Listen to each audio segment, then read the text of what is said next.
Hi, I'm Nate Riordan with West Coast Franchise Law. I'm Leonard Riordan.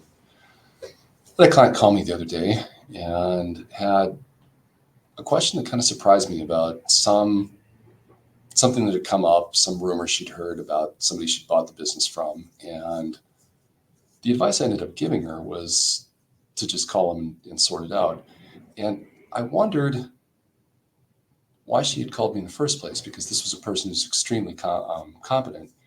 And then I realized actually she was doing exactly what lawyers want us, our clients to do, which is call us. And I think sometimes the best advice an attorney can give someone is you can handle it on your own. And whatever you do, and this is something I ended up telling this client, you're not going to make this worse by trying to sort it out on your own. And a lot of times you hear, lawyers in advertising, lawyers talking about it, don't talk to anybody, don't say anything without your lawyer. And it's good to check in.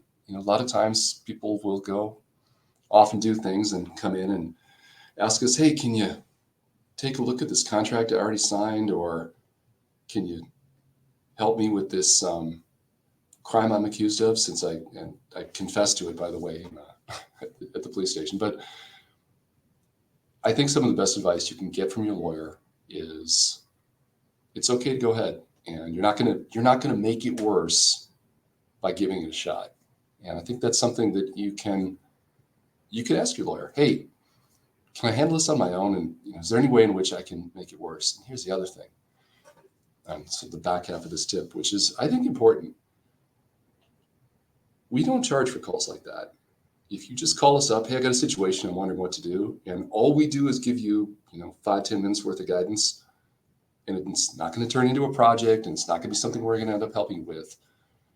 We like to encourage those calls, and so you're not going to get a bill from us later for some little conversation that you had. And I think that that's reasonable to expect. If you're going to have a partnership with your lawyer and your law firm, then check-ins should be something that's encouraged, not something that I don't want any of our clients looking at the phone and thinking, I don't want to pay this guy $100 to answer this question. I'll just, let me just get on the internet and see what I can find. So, your lawyer knows you, knows your context, can ask you questions that the internet can't ask you. You should make use of that resource. And if you're entering into a new relationship with a lawyer, ask that question. Hey, I've just got a one-off question that's not necessarily relevant to like a larger project. Are you going to charge me for that? Or kind of how can we work that out? Because I want to feel free to call you, and I want it to be something that I'm comfortable doing. And you should get an answer to that. So that's my tip. Whether you really, regardless of the kind of lawyer you're working with, I think that's a fair question. Thanks.